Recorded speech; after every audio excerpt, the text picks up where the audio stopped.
احادیث کی تاریخ میں آپ کو مختصر بتا دوں کہ صحابہ کے زمانے میں احادیث کا کوئی مجلس نہیں ہوتا تھا، احادیث کا کوئی لیکچر نہیں ہوتا تھا ان کے زمانے میں.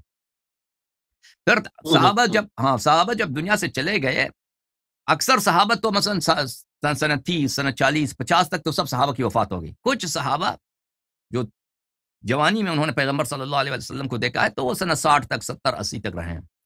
تو صحابہ کا بھی کوئی ایسا مجلس نہیں تھا، یعنی آخر تک صحابہ کا کوئی ہمیں تاریخ میں نہیں ملتا کہ یہ کوئی لیکچر دے دیں حدیث کی.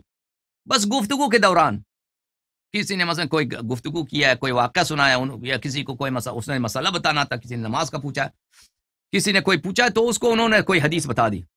لیکن ان کا کوئی ایفرٹ ایسا نہیں تھا، کوشش ایسی نہیں تھی کہ وہ احادیث کی مثلا تعلیم دیا کریں.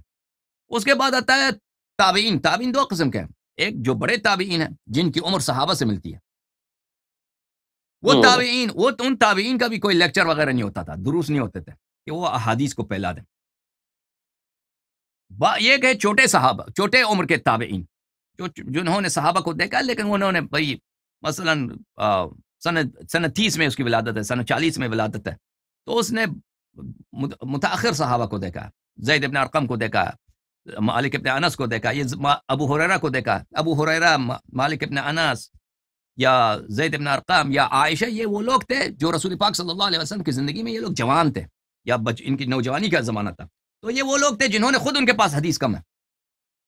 تو ان لوگوں نے ان صحابہ کو دیکھا اور ان لوگوں سے حدیث سنا. ان لوگوں نے، ان میں سے بعض کم تابعین نے، بعض کم تابعین ان کے مجالس ہوتے تھے کہ لوگوں کو حدیث سناتے تھے، ٹھیک ہے نا. اور اس کے بعد تابعین کا ہے. تابعین میں سب اس طرح نہیں ہے کہ سب ان کے پاس مجلس ہوتے ہیں کہ وہ کلاس رکھتے ہیں سنانے کے لیے، نہیں، بہت کم ہیں ان کے زمانے میں. لیکن اس کے بعد سنہ 150 کے بعد اگر آپ جائیں، سنہ 150 کے بعد یہ بات کافی جو ہے یہ پھیل گئی کہ بھئی ایک آدمی آتا ہے، مسجد میں بیٹھ جاتا ہے اور وہ لوگوں کو حدیث سناتا ہے کہ میں نے فلانی سے سنا ہے، یہ حدیث اور لوگ آ کے اس سے لکھتے ہیں، سیکھتے ہیں، حفظ کرتے ہیں. تو اس زمانے میں مدلس افراد پیدا ہو گئے، فراڈی لوگ، کہ انہوں نے کسی سے حدیث نہیں سنا ہے اور کہتے ہیں ہم نے اس طرح ظاہر کرتے ہیں کہ ان سے سنا ہے، ٹھیک ہے نا، ظاہر کرتے ہیں کہ ان سے سنا ہے. تو اگر آپ اس تدلیس کے اچھی طرح سے سنیں کہ تدلیس کا مطلب کیا ہے، تو آپ کو اگر یہ مطلب سمجھ آ گیا تو آپ کو وہ بات سمجھ آنی چاہیے کہ حدیث ہم تک پہنچی کیسی ہے. حدیث ہم تک کیسے پہنچی؟ حدیث میں پہنچی ہم تک اس طرح سے، چین آف نیریشن ہے، سلسلہ ہے، فلانے نے فلانے سے سنا، فلانے نے فلانے سے سنا، فلانے نے. اور میں آپ کو بتاؤں، یہ بھی کہنا کہ فلانے نے فلانے سے سنا، فلانے نے عن فلانے یا حدثنی، یہ بھی جو ہے اس میں بھی بڑی بات ہے. وہ بات یہ ہے کہ شروع زمانے میں جب تابعین حدیث نقل کرتے تھے، وہ نہیں کہتے تھے کہ ہم نے فلانے سے سنے، نہیں کہتے تھے، کہتے رسول اللہ صلی اللہ علیہ وسلم نے فرمایا. وہ شروع کے زمانے میں نہیں کہتے تھے، سند نہیں ہوتی تھی شروع کے زمانے میں کہ ہم نے فلانے سے سنا، اس نے عبداللہ ابن عباس سے سنا، عبداللہ ابن عباس جو ہے رسول پاک صلی اللہ علیہ وسلم سے سنا. شروع کے زمانے میں نہیں ہوتا تھا.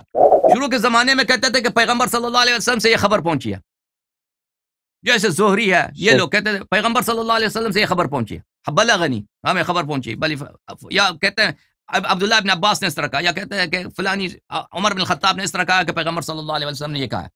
تو سند نہیں ہوتی تھی. یہ اسانید ہے، یہ بہت اہم نقطہ ہے، اس بات کو اگر یاد رکھیے. اگر آپ نے اس جملے کو سمجھا تو پتہ چلتا ہے کہ یہ اسانید سب بعد میں بنائی گئی ہیں اجتہاد کی وجہ سے، کہ انہوں لوگوں نے کو پتہ چلا کہ اب حدیث کے بغیر تو کچھ ہوتا نہیں ہے بھائی، سند کے بغیر کچھ ہوتا نہیں. تو احادیث لوگوں نے اپنے اجتہاد سے بنا دیے، احادیث میں ملا دیے. تو بہرحال جب یہ پتہ چلا میرے عزیزوں کہ حدیث کس طرح سے نقل ہوئی، تو آپ کو پتہ چل جاتا ہے کہ احادیث پہ بھروسہ نہیں ہے، یہ غیر علمی طریقہ ہے. آپ اگر کسی بھی مسئلے کو کہ فلانے نے فلانے سے سنا 30 سال پہلے، اس نے فلانے سے سنا 40 سال، اس سے 40 سال پہلے، اس نے فلانے سے سنا 20 سال پہلے، اور بھائی لوگوں کی یادداشت اتنی اچھی نہیں ہوتی، وہ ایمانداری سے نقل بھی کریں نا، ایمانداری سے نقل بھی کریں تو پھر بھی اس پہ بھروسہ نہیں ہوتا، کیونکہ لوگوں کی جو میموریز ابھی حالیہ زمانے میں، کیونکہ ویسٹ میں، مغربی دنیا میں ان باتوں پہ بڑی تحقیق ہوئی ہے کہ لوگوں کے یادداشت پہ کتنا بھروسہ ہو سکتا ہے. تو کیونکہ یہاں پہ قانونی لحاظ سے جب محکموں میں، عدالتوں میں مختلف کیسز چلتے ہیں تو ان میں شہود کا، وٹنسز کا بڑا رول ہوتا ہے. مثلا وٹنس کہتا ہے میں نے اس کو دیکھا کہ وہ چاقو لے کے آ گیا تھا، بھائی فلانے کو میں نے دیکھا رات کے 10 بجے وہ چاقو لے کے آیا تھا، اس کے ہاتھ میں چاقو تھا، چاقو میں خون تھا، اس طرح بس مختلف کیسے چلتے ہیں. تو اس بات میں بڑی تحقیق ہے کہ لوگوں کی جو ہے یادداشت کتنا اچھا ہے. تو عزیزو یہ تو سب کو پتا ہے کہ ایک شخص اگر اپنے آنکھ سے اس نے کچھ دیکھا ہے کہ فلان شخص آ رہا تھا، اس کے ہاتھ میں چاقو تھا، تو یہ بھی اتنا قابل بھروسہ نہیں ہے. اس میں لوگ بھی اکثر خطا کرتے ہیں. وہ کسی کا مثلا اس سے پوچھے کہ رات کے کتنے بجے آپ نے دیکھا، وہ 10 بجے، حالانکہ وہ 9 بجے ہوتا ہے یا 11 بجے ہوتا ہے. خطا کرتے ہیں. کیا اس کا کپڑا کس رنگ کا تھا، وہ کہے گا کالے رنگ کا تھا، حالانکہ اس کا کپڑا ہو سکتا ہے کسی اور رنگ کا ہو. لوگ اکثر اس میں بھی خطا کرتے ہیں، اکثر لوگ. لیکن جب بات اس پہ آ جاتی ہے کہ اس نے فلانے سے سنا، فلانے نے فلانے سے سنا، تو یہ عزیزو تقریباً یہ بات 100% ثابت ہے کہ یہ انریلائبل ہے. یہ اس کی کوئی اعتنا ہی نہیں ہے اس بات پر. یہ اس نے اس سے سنا، اس نے اس سے سنا. یہ کسی بھی کورٹ میں، کسی بھی آپ کی یہاں دنیا کے جو قانون کے جو کورٹس ہوتے ہیں، محکمے ہوتے ہیں، عدالتیں ہوتی ہیں، اس میں کسی کو بھی یہ آپ قبول نہیں کرے گا، کیونکہ یہ سنی باتیں یہ بالکل لوگوں کے حافظے قابل بھروسہ نہیں ہوتی. میں نے اپنے خالے سے سنا، خالے نے اپنے سسر سے سنا تھا، اس کے سسر نے فلانے سے سنا تھا. یہ بالکل اس کو یہ ہے ہی افواہ. یہ کہیں گے ہیر سے چھوڑو اس بات. تو جب آپ دیکھیں عزیز بات سنو، اگر آپ اس کے پیچھے چلیں، تدلیس کو اگر آپ کھول کے دیکھیں کہ تدلیس کیا ہے، تو اس کے پیچھے آپ کو سمجھنا ہوگا کہ حدیث کی تاریخ کیا ہے. حدیث کی تاریخ جب آپ کھول کے دیکھیں گے نا، تو پتہ چلے گا کہ آپ کے فرقے کے جو آپ ہمارے بھائی ہیں، ہمارے عزیز ہیں، آپ پہ جو ظلم ہوا ہے، آپ کو حدیث کے نام کہ حدیث صحیح ہے یا فلانا آپ کے نام پہ دیا گیا، یہ اس میں سے کچھ بھی صحیح نہیں ہے، یہ کچھ بھی ایڈمیسیبل نہیں ہے. اگر آپ بھروسے سے کی بات کریں، علم کی بات کریں، تو بالکل بلا یقین آپ کے پاس کچھ بھی نہیں، نہ حدیث ہے نہ سنت ہے، کچھ بھی نہیں. جی سر بولو. تو اللہ یاری صاحب، اگر میں غلط نہیں ہوں تو مجھے گائیڈ کیجیے گا. یہ جو ہے نا اہل تشیع کا بھی اصول حدیث تو اسی طرح نہیں ہے کہ فلانے نے فلانے سے سنا، فلانے نے فلانے سے سنا؟ بالکل نہیں ہے. دیکھیں اہل بیت علیہم الصلوۃ والسلام اپنے زمانے میں ان کے شاگرد ہوتے تھے، ان کو کتاب لکھاتے تھے. بہت دفعہ ہوتا تھا کہ خود حدیث لکھ کے ان کو دیتے تھے. اور جتنے اصحاب ائمہ علیہم السلام ہمارے روات حدیث ہیں، سب محدثین ہمارے ہیں، مصنفین ہیں. ابو بصیر مصنف ہے، زرارہ مصنف ہے، مسلم ابن محمد ابن مسلم مصنف ہے، اللہ آپ کا بھلا کرے. یونس ابن عبد الرحمن مصنف ہیں. ائمہ طاہرین علیہم الصلوۃ والسلام کے جو اصحاب تھے، سب کے سب مصنف تھے. ہمارے پاس جو سلسلہ سند ہے یہ اس لیے نہیں ہے کہ اس نے فلانے سے سنا ہے، اس نے فلانے سے اس کتاب کی اجازت لی ہے. مثلا شیخ توسی رحمۃ اللہ علیہ روایت کرتے ہیں ابو بصیر سے، روایت کرتے ہیں محمد ابن مسلم سے، زرارہ سے، فلانے نے یہ سب سلسلہ اجازات ہیں. وہ کتاب کا اجازہ ان کے پاس ہے، کتاب کے اجازات ان کے پاس ہے، کہ ان کا اصل کتاب ان کے پاس موجود ہے. صحابی کا کتاب ان کے پاس موجود ہے، اس کتاب سے نقل کرتے ہیں. ٹھیک ہے نا. شیعوں کے پاس جو حدیث ہے وہ بڑا فرق کرتا ہے. ہاں یہ سما پہ نہیں ہے. اس لیے ہم کہتے ہیں ہمارے پاس تدلیس ہے ہی نہیں. ہمارے پاس بالکل آپ شیعہ کتب میں دیکھیں، ہمارے پاس یہ سوال پہ فلانی راوی مدلس ہے، اس کو چھوڑ دو. تدلیس ہے ہی نہیں. تدلیس کا کوئی سوال ہی پیدا نہیں ہوتا یہاں پر، کیونکہ سب کتاب موجود ہے، کتاب سے نقل کرتے ہیں. وہ کلینی جتنی احادیث نقل کرتے ہیں، یا صدوق نقل کرتے ہیں، یا بقیہ ہمارے محدثین نقل کرتے ہیں، وہ ائمہ علیہم السلام کے اصحاب کے کتب سے نقل کرتے ہیں. سمجھ میں ہی نہیں بات. یہ بہت بہت اہم واقعہ ہے. یہ ہمارے حدیث میں اور آپ کے حدیث میں زمین آسمان کا فرق ہے. مزید بولیں. بس اللہ یاری صاحب یہی مسئلہ ہے، کیونکہ میں تو دیکھیں جب جیسی میرے سامنے یہ روایت آئی تو مجھے انجینئر صاحب سے میں نے چھوڑ دیں اس کو بھائی، اس بیچارے کو چھوڑ دیں. اس کے پاس آپ کسی بھی مولوی کے پاس جائیں نا، وہ مار کے آپ کو نکال دے گا.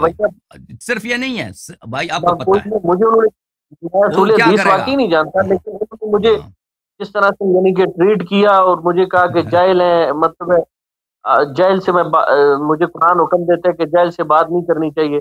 میں تو بھائی جاہل ہی ہوں، سیکھنے آیا ہوں نا. آپ میرے ٹیچر ہیں، میں ابھی بھی دل سے عزت کرتا ہوں، رسپیکٹ کرتا ہوں ان کی، ان سے بہت کچھ سیکھا ہے میں نے. لیکن مجھے ابھی تک اس حدیث کا کوئی انہوں نے جو ہے نا وہ جواب نہیں دیا. تو مجھے اس پہ آپ سے ابھی بھی آپ نے بھی مجھے اس پہ جو ہے نا وہ جواب دینا ہے اللہ یاری صاحب، کہ یہ اصول آپ نے ٹھیک ہے بیان کر دیا کہ یہ انہوں نے خود ساختہ جو ہے نا انہوں نے بنائے ہوئے اصول ہے، لیکن کیا اصول جو انجینئر صاحب بیان کر رہے ہیں یہ ان کے محدثین کا اصول تھا؟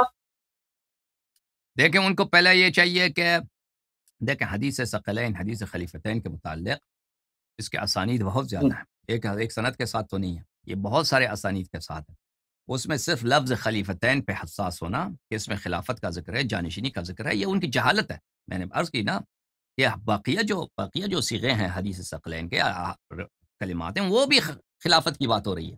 وہ بھی امامت کی بات ہو رہی. وہ ایک جاہل آدمی ہے, اس کو سمجھ نہیں آ رہا, وہ سمجھتا ہے کہ صرف اسی سے خلافت ثابت ہوتی ہے. وہ اس کی جہالت ہے. پہلی بات یہ ہے, ہاں پہلی بات یہ ہے. دوسری بات یہ ہے, جب اسی روایت کے متعلق جب بات کرتے ہیں تو پہلی بات ہے کہ وہ ثابت کرے کہ شریک مدلس تھا. کہاں دلیل کا؟ جب ثابت نہیں ہوتی تو کیوں اس کو مدلس کہتے ہو؟ ایک ٹھپا لگنے سے شخص اس پہ جرم تو ثابت نہیں ہوتا. آپ ایک عالم کو کہتے ہیں کہ وہ فراڈی ہے, بھائی کہاں ہے شہادت, کہاں ہے وہ صحیح قول, کہاں ہے کہ وہ مدلس ہے؟ اس کے جو شخص اس کو جانتے ہیں, بھئی اگر میں نے آپ کو نہیں دیکھا ہے, ابھی دیکھیں میں نے آپ کو دیکھا نہیں ہے, میرے کوئی کچھ بھی نہیں ہے, کوئی اب میں کہہ دوں کہ آپ جھوٹے آدمی ہیں. مثلا ایک شخص آتا ہے, ابھی فرض کریں ابھی ہم یہاں پہ بیٹھے ہیں, 200 سال ایک شخص گزرا ہے, اس کو نہ میں نے دیکھا ہے, کچھ بھی اس سے نشست برخاست کچھ بھی نہیں, میں کہتا ہوں فلانی آدمی جھوٹا ہے, دلیل بھی نہیں دیتا, یا کہتا ہوں وہ فراڈی ہے. اس بات سے وہ ثابت نہیں ہوتا کہ وہ فراڈی ہے. ٹھیک ہے, میری رائے یہ ہے کہ وہ فراڈی ہے. دارقطنی کی رائے ہے, اگر وہ اس کی کتاب میں موجود ہے, وہ تو ہم نے دیکھا نہیں. دارقطنی جو 200 سال بعد ہے, اس کی رائے یہ ہے شریک کے متعلق کہ شریک فراڈی ہے. چلو مان لیا کہ اس کی رائے ہے, اس کی رائے سے کوئی چیز ثابت نہیں ہوتی بھائی کہ فلانی آدمی دیکھیں, اگر آپ ہر چیز کے لیے سند مانگتے ہیں تو یہ آدمی اس کی کیوں اس کے زمانے میں جو لوگ رہتے ہیں وہ کیوں شہادت نہیں دیتے کہ یہ مدلس ہیں؟ وہ کم تو نہیں ہے, الا ماشاء اللہ ان کے زمانے کے علماء موجود ہیں, ان کے اپنے شاگرد, انہوں نے کیوں نہیں کہا کہ آپ 200 سال کے بعد کہتے ہیں وہ مدلس ہے؟ پھر آپ کی خدمت میں عرض کیا, ہر مدلس کے لیے ضروری نہیں ہے کہ وہ سماع پہ تصریح کرے, ہر پہ ٹپا ہو مدلس کا.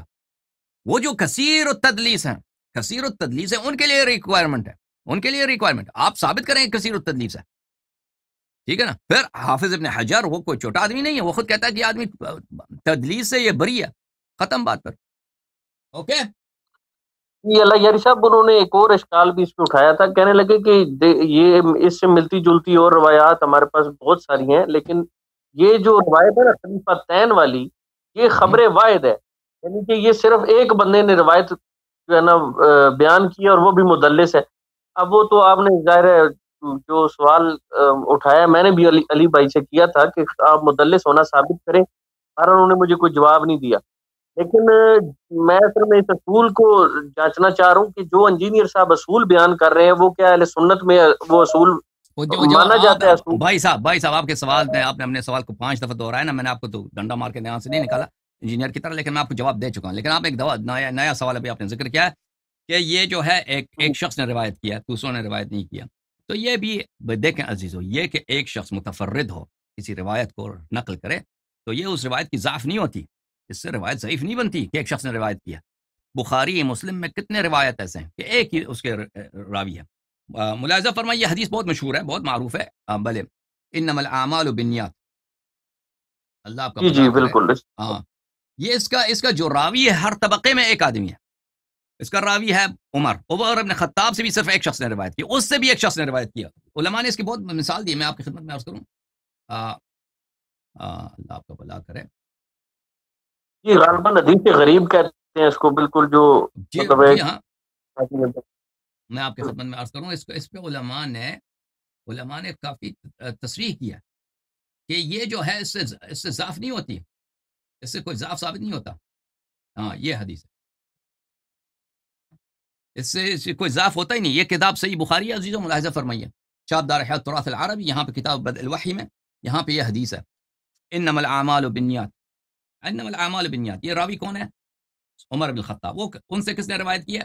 علقمہ نے, علقمہ ابن وقاص نے. اس سے کس نے روایت کی؟ محمد ابن ابراہیم نے. اس سے کس نے روایت کی؟ یحییٰ ابن سعید نے. اس سے کس نے روایت کی؟ سعید نے. اچھا, یہ آپ نے دیکھا ہے سند.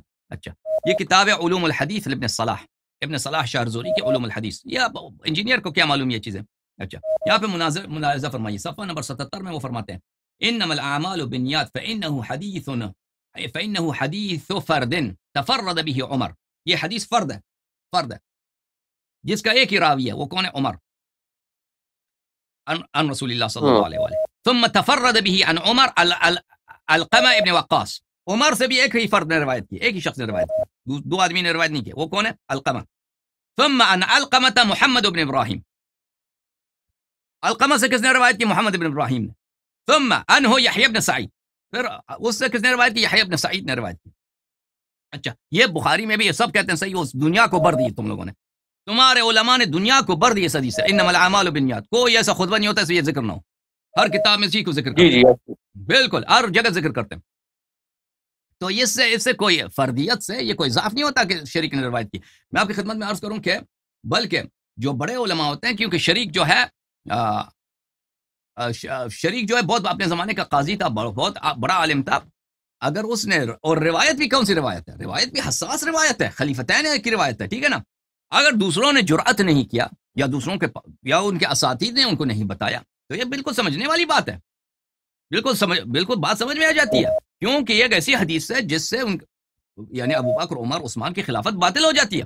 تو اگر دوسرے لوگ اس حدیث کو نقل نہ کریں، ایک شخص نقل نہ کرے، تو اس میں بالکل سمجھ آ جاتی ہے. کتنے لوگ ہیں قتل ہوئے اسی لیے کہ انہوں نے اہل بیت علیہ السلام کے شان میں حدیث طیر نقل کیا.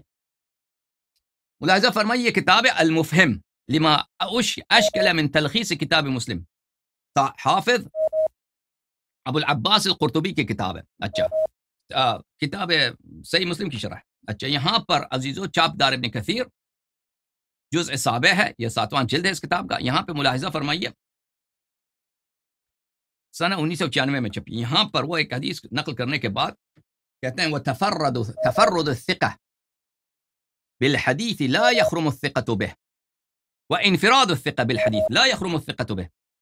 اگر ایک ثقہ شخص جو صدوق ہے، ثقہ ہے، شریک ثقہ ہے، صدوق ہے، وہ حدیث نقل کرتا ہے منفردن، دوسرے نے اس حدیث کو نقل نہیں کیا، اس سے اس حدیث میں ثقہ کم نہیں ہوتا، اس حدیث سے ہمارا اطمینان ختم نہیں ہوتا. کیوں؟ لأنه قد يسمع ما لا تسمعه الجماعة في وقت لا يحضر غيره. کیونکہ بہت دفعہ ہوتا ہے، ایک اپنے استاد کے پاس گیا ہے، استاد نے یہ حدیث سب کو دوسروں کو نہیں سکھایا، صرف اس کو بتایا، دوسروں نے نقل نہیں کیا، یہ منفرد ہے اس کا نقل میں. یا دوسروں نے بھی سنا ہے، دوسروں نے نقل نہیں کیا، کیونکہ وہ ڈرتے ہیں بھائی اس وجہ سے. وَكَمْ يُوجَدُ ذَلِكَ فِي الْأَحَادِيثِ، وہ یہ احادیث بہت زیادہ ہیں کہ ثقہ منفرد ہے کسی روایت میں. بہت مہربانی آپ کی، تھینک یو سر نور بھائی، تھینک یو. اوکے